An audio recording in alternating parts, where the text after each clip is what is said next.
Hey you, welcome back to my channel. My name is Noone, and if it's your first time stopping by, you baby, I most definitely welcome. Now in today's video, I'm going to be talking about the menstrual cup.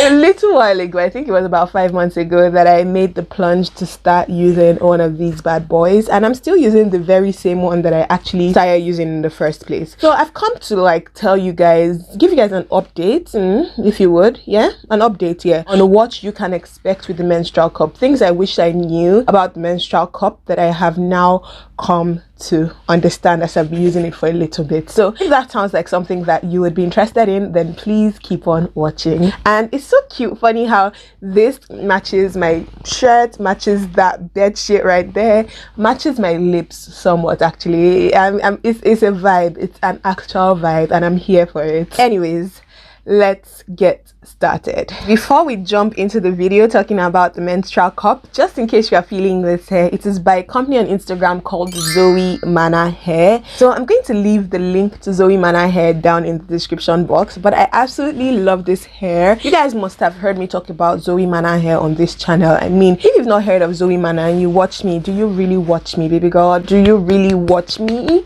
We need to have an honest conversation because I just need to know. My last couple of videos have been sponsored by Zoe Manna because I have to bring you guys the real actual tea, and this hair right here is the real and actual tea. Can you see this wig? It's actually a frontal wig, but I'm wearing it as a glueless frontal. Can you see that?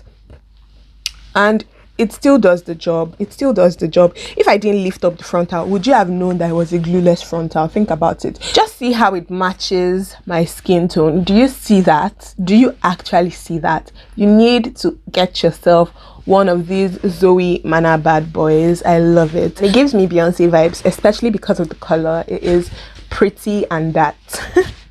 Let's go into the video before I get carried away feeling myself a little too much. If you haven't seen my video talking about the menstrual cups, then I'm going to leave it linked up in the card so that you can definitely check it out, because I think that it would be good for you to watch that video first before you come and watch this one, as this one is like an updated version of that video. So this is the menstrual cup, just in case you haven't seen one before. This is what it looks like, okay, right there. And then it has a little stem for you to used to maneuver it essentially. Now, things that I wish I knew about the menstrual cup that I am only just finding out. First thing is that there are some miniature holes around the menstrual cup. Those holes are really, really important. As inconsequential as you think they might be, they are really, really important because they help with the suction effect when you want to wear your menstrual cup. If these holes are blocked, then your menstrual cup isn't going to sit properly. I don't know if that makes sense to you. You want to make sure that the holes are free so that your menstrual cup can retain that suction effect, because that is actually what creates the negative pressure that it uses to stay right there. Okay. It's funny that I'm holding this cup so casually, seeing as it has been inside of me a couple of times. I don't know if that's TMI, but maybe it's TMI, maybe it's not, I don't know. But we are learning on this channel about our female hygiene, feminine hygiene, so it's important that you know about this. The next thing is that this cup can actually get stained. So what you want to do to prevent it from getting stained, because a friend of mine got the white one and it actually did get stained, because now it's like brownish, you know, that color of blood, that rusty brown color. That's what hers is. And I found that the way you can prevent your menstrual cup from staining is for you to actually rinse it with cold water first before you rinse it with warm water. I know that if you rinse it with warm water, it makes the cup a little bit more warm, and that makes it just a little bit more comfortable for you to wear. But if you want to prevent it from staining, you want to make sure that you rinse it first with cold water and then go over it with warm water. There are other colors too. There's black. That one you don't even have to worry because black doesn't show any stains, so just go with the flow if that's what you want. Black, white, colorless, like transparent. There are different colors depending on the vendor that you are getting yours from. Next thing is actually removing the cup. Remember we talked about the holes for inserting the cup. Now we're talking about removing the cup.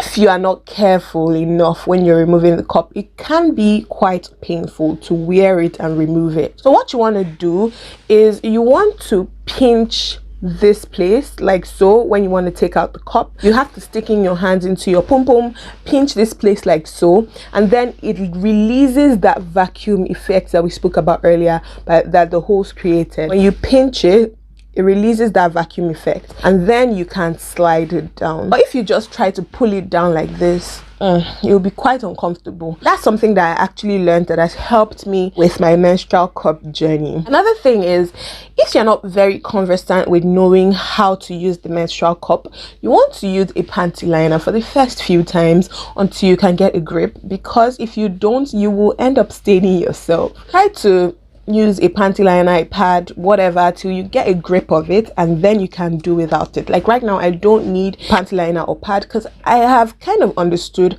how to work with this, so I'm good to go once I insert it. But for you, you definitely want to use a panty liner or pad just as backup till you get a full grip of this. Now, for some people, this stem right here can be just a little bit long, so what you can do is you can actually cut the stem.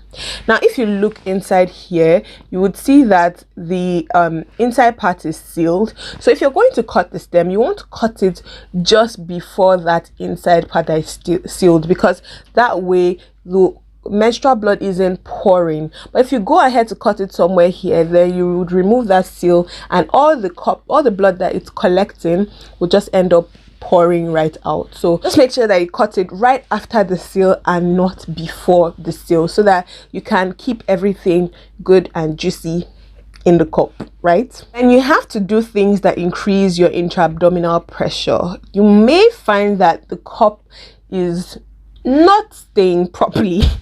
By that I mean, like, if you want to take a shit, or you will you know what I mean, anything that increases your intra-abdominal pressure, as you're increasing that pressure, the cup would start to slide down. So what I personally do is I remove the cup before I do those kind of stuff, so that I don't risk my cup falling into the toilet bowl. Highly unlikely, but it's possible. It doesn't really matter whether it's full or not. If I need to use the bathroom, I take out the cup and I make sure that, you know, I keep it aside till I'm done, then I reinsert it, because you're in the bathroom anyway, might as well just take it out, do your business, and reinsert it when you are done. Now, there are different sizes of this cup. I don't know if I think I mentioned that in the first video I made. There are different sizes. This size is the small or medium size. I would say medium size. There's a size that's a bit bigger. Now, I personally have found that this size doesn't tide me more than 6 to 8 hours, this particular size. So I'm looking to get a bigger size.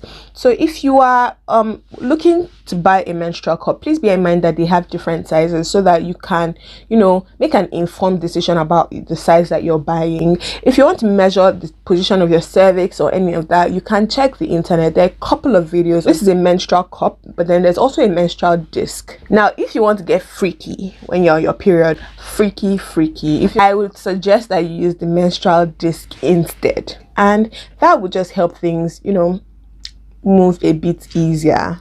So guys, that is all I'm going to be showing you in this video. I hope you enjoyed the video. I hope it was informative for you. Please don't forget to give this video a massive thumbs up if you enjoy it. Hit that subscribe button down below to join this family, and share this video with everyone who cares to watch it. Thank you so much for watching, and I'll catch you guys in my next video. Bye guys.